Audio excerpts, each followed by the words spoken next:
전 세계 인구가 지금 한 81억이 좀 넘는다고 합니다. 그리고 제가 작년 통계를 봤는데 그 가운데 기독교 인구가 26억 4천만 명이 좀 넘는다고 합니다. 그러니까 전체 인구의 32.3%가 기독교인이라는 거예요. 물론 이제 거기 카톨릭도 포함되어 있겠죠.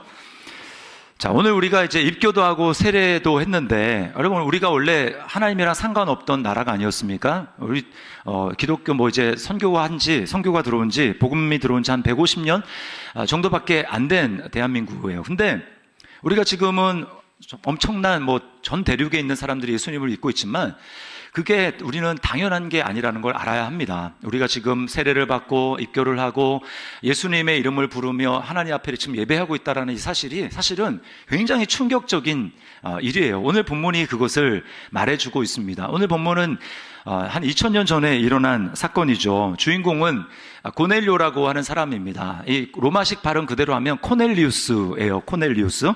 자, 그런데 이 사람은 로마 군대의 백부장이라고 합니다. 백부장은 이제 자기 휘하에 100명을 거느리고 있는 사람입니다. 이 사람을 하나님을 경외하는 사람이라고 소개하고 있어요. 그러니까 하나님의 존재도 알고 그 하나님을 두려워할 줄 알고 그리고 구약의 율법에 나와 있는 그 율법을 지키려고 그래도 애를 쓰는 사람입니다. 그런데 이 사람은 유대인이 되진 않았습니다. 할례를 받지 않았어요. 그래서 유대인들의 입장에서는 이 사람은 이방인입니다. 이방인. 이 고넬료가 지금 자기 집에 자기뿐만 아니라 가족들 그리고 친척들 그리고 가까운 친구들까지 다 초청해서 지금 단 한 가지를 하려고 합니다. 그건 뭐냐면 베드로를 초청해서 말씀을 들으려고 하는 거예요. 복음을 들으려고 하는 것입니다. 아마 한 수십 명쯤 모였을 것 같아요.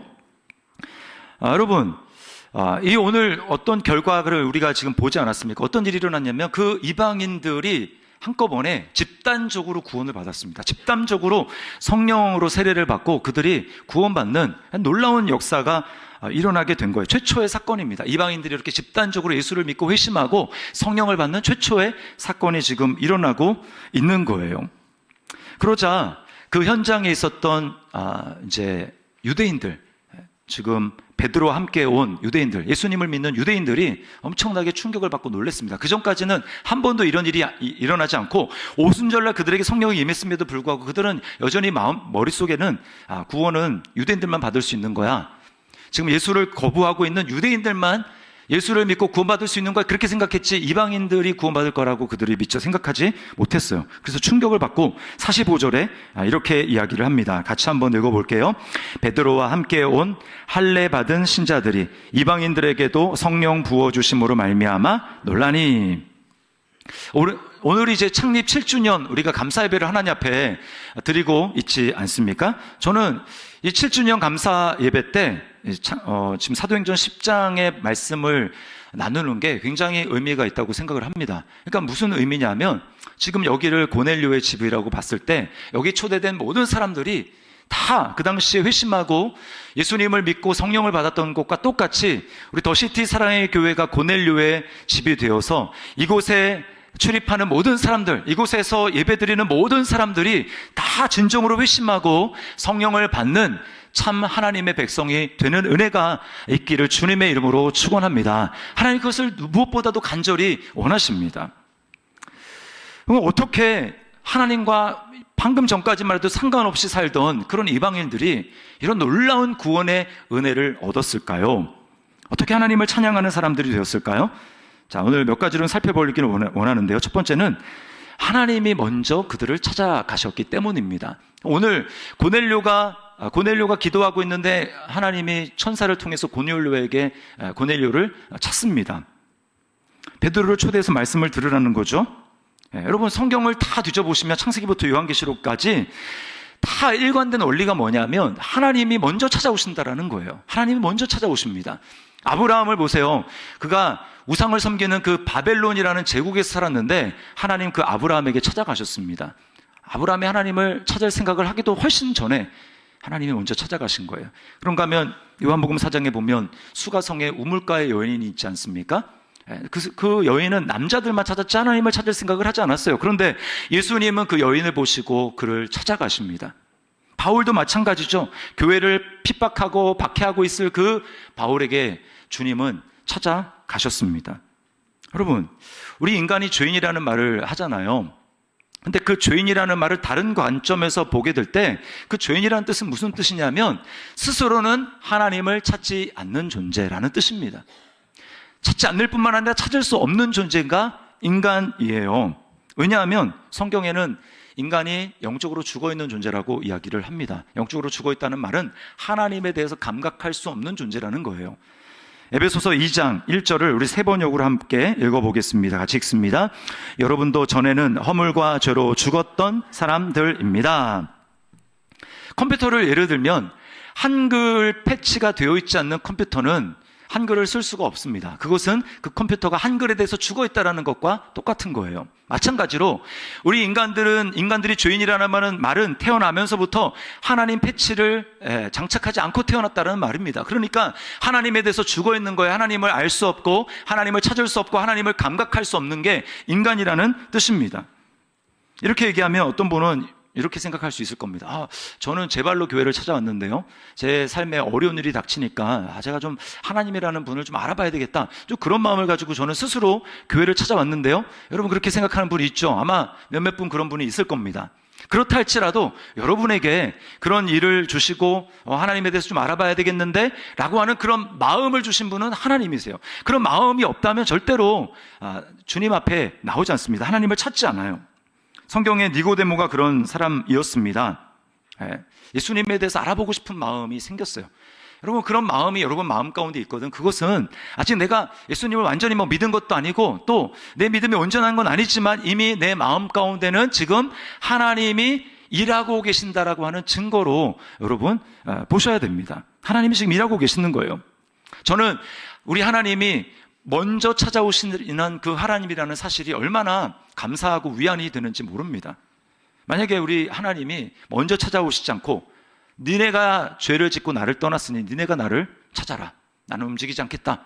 꿈쩍도 하지 않고 하나님이 그 자리에 가만히 계신다고 한번 생각을 해보십시오. 이걸 이렇게 예를 들어보겠습니까? 우리의 인생이 한 80년, 100년 사는데 그 기간 동안에 어느 해안가에 전 세계 어딘지 모르는데 어느 해안가에 숨겨져 있는 그 보물이 있어요. 큰 다이아몬드라고 쳐봅시다. 그걸 발견해야만 살아요. 여러분, 만약에 여러분이 그런 입장에 처했다면 어떻게 하시겠습니까? 얼마나 엄청나게 막막하죠. 어디 가서 그걸 찾을 수 있을까? 막막한 거예요. 그럼에도 불구하고 그것은 제한되어 있습니다. 막막하긴 하지만 제한되어 있어요. 불가능한 것은 아닙니다. 그러나 우리 하나님은 어떤 하나님입니까? 눈에 보이지 않죠?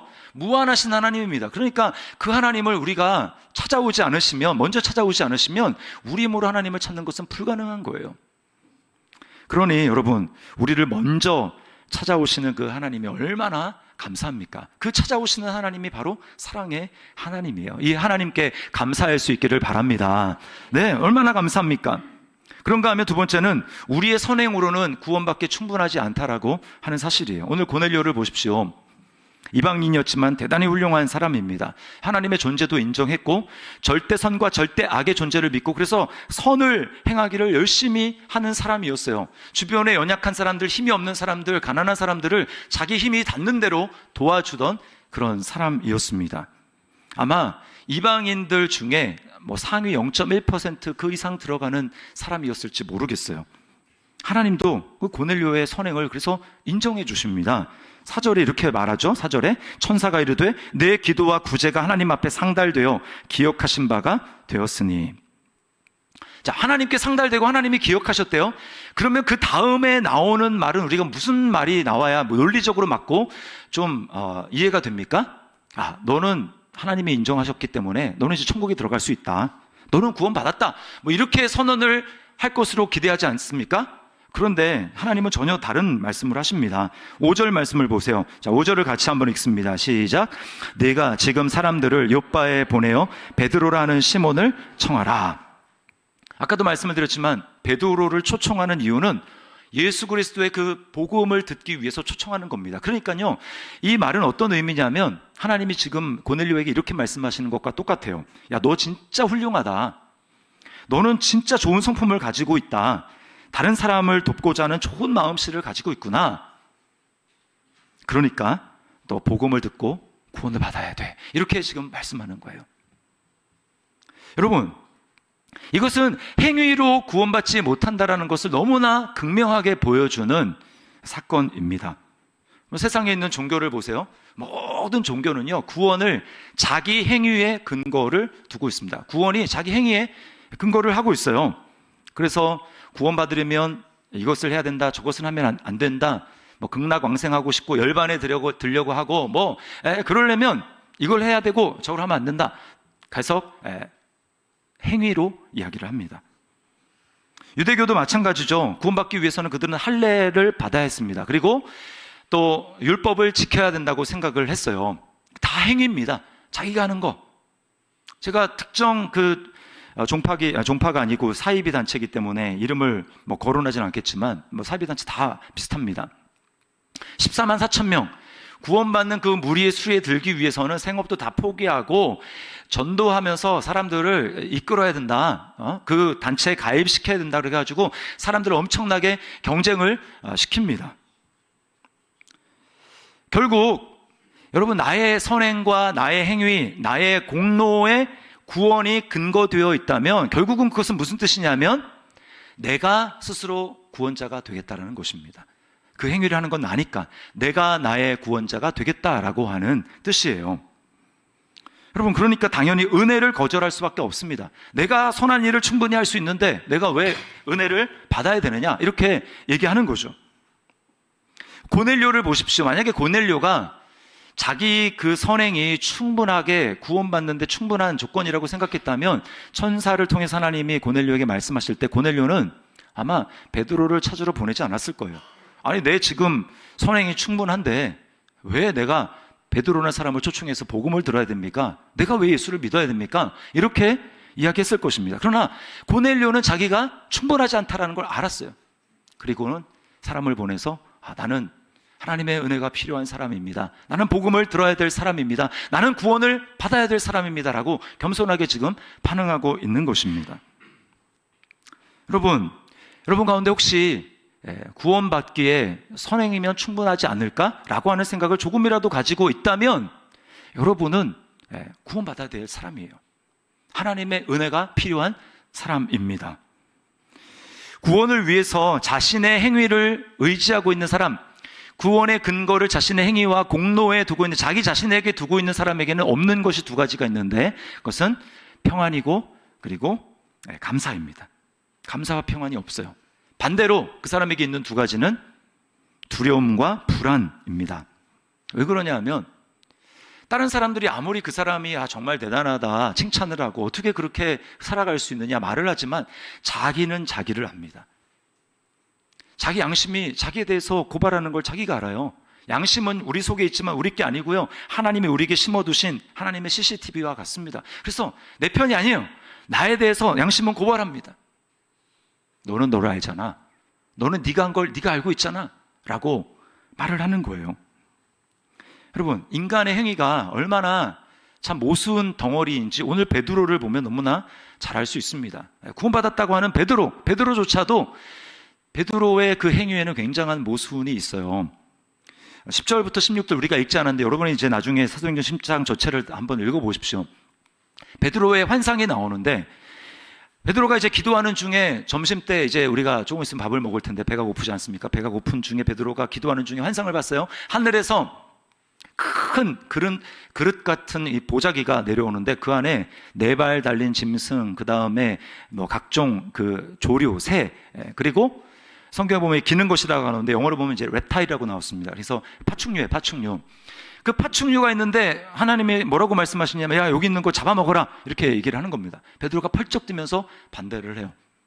아니, 이건 율법에서 파충류를 어떻게 먹습니까? 이 혐오스러운 거 율법에서 먹지 말라고 그렇게 금지된 것 아닙니까? 저는 어렸을 때부터 지금까지 그런 걸, 부정한 걸 먹어본 적이 없습니다 라고 베드로가 이야기하는데요, 하나님은 이렇게 말씀을 하세요. 15절 말씀을 같이 한번 읽어봅니다. 15절이요.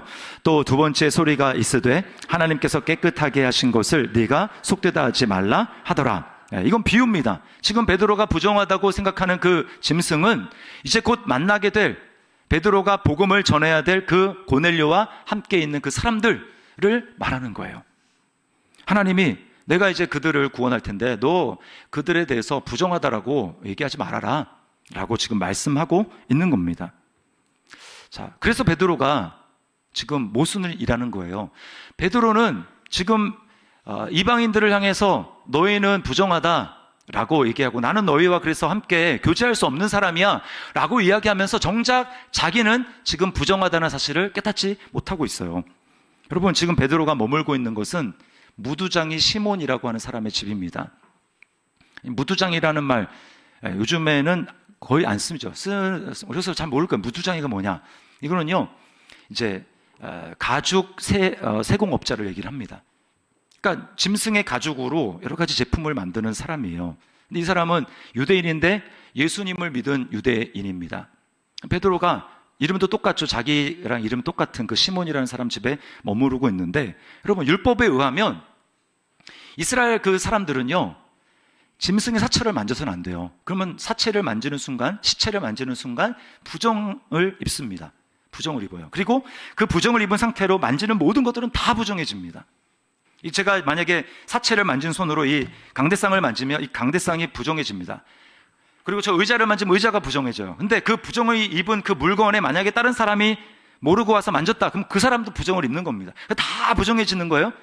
그러니 보십시오. 지금 무두장이 그 시몬의 집에 있는 베드로는 율법에 의하면, 율법의 기준으로 하면 정결한 사람입니까? 부정한 사람입니까? 부정한 사람이에요. 그 집 전체가 다 부정한데 그 집에 있으면서 자기는 부정을, 율법의 기준에 의한 부정을 입은 사람이 이방인을 향해서 너희는 부정하다, 그래서 나는 너희들과 함께 교제할 수 없다라고 말하는 게 여러분 얼마나 모순입니까? 근데 베드로는 지금 그거를 깨닫지 못하고 있어요. 여러분, 이것이 바로 인간의 행위의 한계라고 하는 것입니다. 우리가 바로 그런 존재예요. 자기는 전혀 그런 존재인 줄 모르고 다른 사람을 향해서 너는 이래, 너는 저래 라고 하면서 손가락질하고 판단하는 게 바로 우리라는 얘기입니다.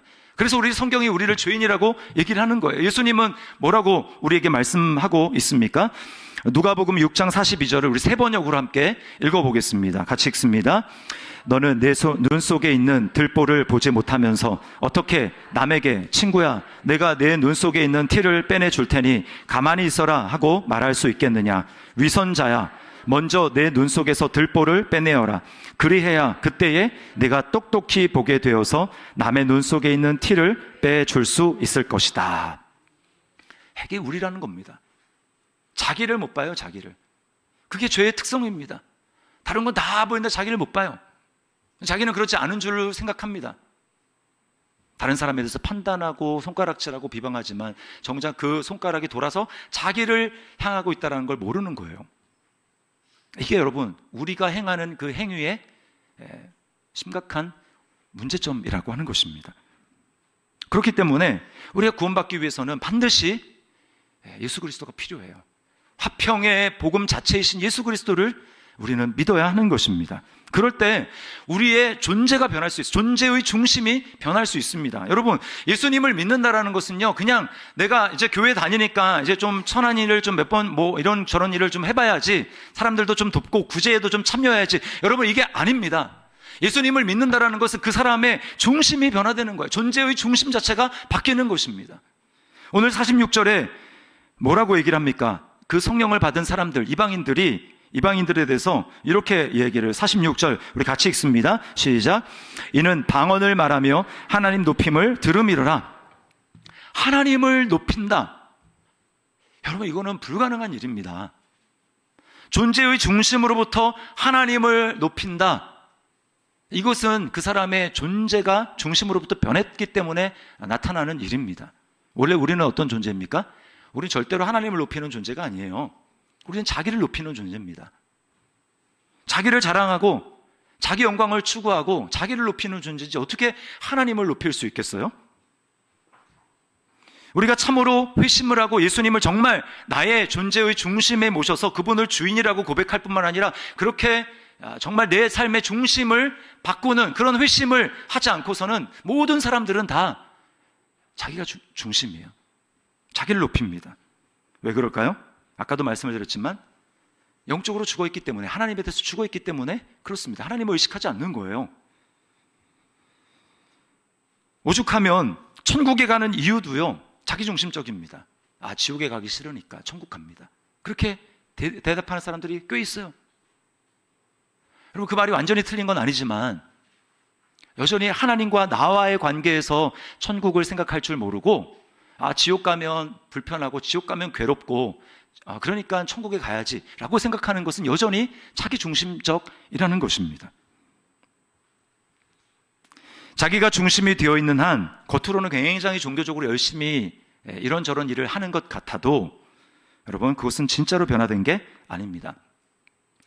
작년에 돌아가신 이제 팀 켈러 목사님 있죠? 미국의 뉴욕의 리디머 교회를 이제 담임하고 계실 때, 그때 교회 한 청년이, 남자 청년이 이제 새롭게 들어왔다고 합니다. 근데 그 청년은 굉장히 악명이 높았어요. 어떤 걸로 악명이 높냐? 성적으로 문란하기로 좀 악명이 높습니다. 그러니까 다 이제 그 사람, 웬만한 사람들 다 그 청년을 아는 거예요. 그러면서 어떻게 교회 같이 이런 얘기를 하는데, 그 청년이 자기 이제 하나님께 자신의 삶을 헌신했기 때문에 나를 이제 받아달라라고 해가지고 공동체 안에 들어가고 소그룹 안에 들어가가지고 성경 공부도 열심히 그렇게 하게 됐습니다. 근데 이제 문제는요, 그때부터 이제 벌어지는데, 소그룹에 참여했어요. 그전에는 성적으로 문란한 것이 문제였다면 이제 그거를 완전히 끊고 이 사람이 굉장히 금욕적으로 그런 걸 절제하는 사람으로 바뀌었는데, 소그룹 안에서 어떤 성향으로 드러나냐면, 이제는 성경 공부를 하는데 성경을 이제 다 이렇게 보면서 해석을 할 거 아니에요. 자기 해석이 이제 맞다고 그것을 관철시키려고 하고, 그래서 사람들과 갈등을 맺는 겁니다. 항상 자기가 리더가 돼야 되고, 자기가 그 무리 가운데 가장 중요한 존재로 이렇게 높임을 받아야 되는 거예요. 그래야 직성이 풀리는 겁니다. 그러니까 가는 곳마다 계속 갈등을 빚는 거예요. 결국은 성경 공부 모임도 그만두고, 그리고 소그룹도 다 그만두게 됐습니다. 여러분, 그 청년은요, 존재의 중심이 변화된 게 아닙니다. 활동의 영역만 바뀌었을 뿐이에요. 세상에서 살던 그 자기 중심으로, 그래서 여성들을 그렇게 성적으로 하면서 자기가 중심이 되고 자신의 힘을 과시하는 그것을 이제는 활동 무대가 옮겨와서 교회 안에서, 공동체 안에서 똑같은 그런 일을 하는 것입니다. 활동 무대가 바뀐 것은 진짜 존재의 중심이 바뀐 게 아니에요. 여러분, 한번 자신을 곰곰이 좀 돌이켜 봤으면 좋겠습니다. 정말 나는 존재의 중심이 바뀌었나? 아니면 활동 무대가 그냥 교회로 옮겨졌을 뿐인가? 어떻게 우리의 마음의 중심이, 존재의 중심이 변화될 수 있을까요? 그것은 화평의 복음 그 자체이신 예수 그리스도를 마음 가운데 중심에 영접할 때 가능한 것입니다. 내가 얼마나, 나의 행위는 하나님 앞에 받아들여질 수 없는 것이고, 나의 행위는 구원받기에 충분하지 않은 것이며, 그리고 내가 하나님 앞에 얼마나 구원받기에 자격이 없는 존재이며, 그래서 하나님은 나에게 구원 베푸시기 위해서 하나님이 감당하신 그 희생은 얼마나 놀라운 것인가를 기억하고 예수님을 내 마음의 중심에 모셔야 하는 거예요. 여러분, 우리는 사실은 구원받기 합당하지 않은 존재입니다. 하나님 보셨을 때 합당하지 않은 존재예요. 요한복음 1장을 보십시오. 자기 땅에 오셨는데 자기 백성이 영접하지 않았다고 이야기를 합니다. 우리도 마찬가지죠. 예수님이 이 세상을 만드셨어요. 말씀으로 창조하셨어요. 이 세상은 다 예수님 겁니다. 그런데 그 자기 세상에 예수님이 오셨는데 사람들은 아무도 예수님을 왕으로 인정하지 않았고 그분을 영접하지 않았어요. 여러분, 자신의 권위가 부정당하는, 정당한 자신의 권위가 부정당하면 사람들은 분노합니다. 예수님이 이제 예루살렘으로 가시는 길에 북쪽에서 사역하시다가 사마리아를 통과하실 때가 있었는데, 그때 예수님과 제자들의 일행을 사마리아 사람들이 거부했습니다. 영접하지 않고요, 배척하고 내쫓았어요. 그러니까 예수님의 제자들이 엄청나게 열받습니다. 야고보와 요한이 예수님께 이렇게 말합니다. 주님, 우리가 하늘로부터 불을 내려가지고 저들 그냥 확 죽여버릴까요? 그 정도로 열받는 일이었어요. 근데 예수님이 어떻게 반응하셨냐면 그들을 돌아보시고 예수님이 꾸짖으셨다고 성경이 이야기를 합니다. 여러분, 왜? 자기가 마땅히 받아야 될 자신의 권리를 사람들이 거부하는, 왕으로 영접하고 그분을 초청해야 될, 마땅히 그렇게 하나님으로 대우해야 될 그 대우를 받지 못하는 그 예수님이 그들을 심판하지 않으려 심판의 불을 내리지 않으시고 그렇게 하신 이유가 뭘까요? 주님이 이 땅에 오신 목적이 사람들을 심판하시고 심판의 불을 내리기 위함이 아니라 오히려 자신을 거부한 사람들의 죄를 주님이 다 짊어지시고 대신 십자가에서 하나님의 진노의 불을, 진노의 심판을 담당하시기 위해서 주님이 이 세상에 오셨기 때문입니다. 여러분, 십자가는요, 하나님의 무서운 심판이 활활 타오르는 지옥이에요, 지옥. 그래서 같은 날 죽었던 그 부자와 거지가 있지 않습니까? 나사로가 같은 날 죽었는데 그 부자가 지옥에 갔죠. 거기서 엄청나게 불꽃 가운데 막 고통스러워하면서 막 목이 타서 죽을 것 같아가지고 너 목말라 죽겠습니다, 이렇게 얘기를 했습니다. 근데 예수님이 똑같이 십자가 위에서 주님이 내가 목마르다 라고 말씀을 하셨죠. 왜 주님이 그렇게 말씀하셨을까요? 지금 십자가가 단지 육체적인 고통만 있는 그런 불쌍한, 예수님이 달려야 되는 그 불쌍한 자리가 아니라 우리가 하나님의 그 무서운 진노의 불을 담당해야 되는데 예수님이 우리를 위해서 대신 십자가 위에서 하나님의 그 진노의 불을 주님이 담당하셨기 때문에, 지옥의 불을 주님이 담당하셨기 때문에 이제 내가 그런 존재라는 것을 깨닫고 나의 삶을 예수 그리스도께 의탁하며 그 주님의 사랑이 나를 향한 하나님의 사랑임을 기억하고 존재의 중심의 예수님을 받아들이는 사람에게는 이제는 하나님의 지옥의 심판의 불이 아니라 오늘 유대인들에게, 이방인들에게 임했던 그 성령의 불을 하나님께서 우리에게 주시는 줄 믿습니다. 여러분, 이것이 놀라운 하나님의 역사예요.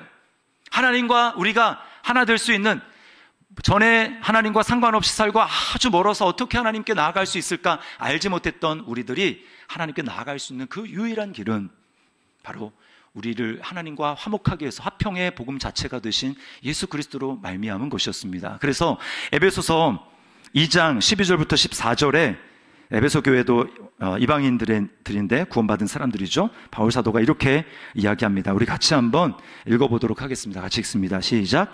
그때에 너희는 그리스도 밖에 있었고 이스라엘 나라 밖의 사람이라 약속의 언약들에 대하여는 외인이요 세상에서 소망이 없고 하나님도 없는 자이더니 이제는 전에 멀리 있던 너희가 그리스도 예수 안에서 그리스도의 피로 가까워졌느니라.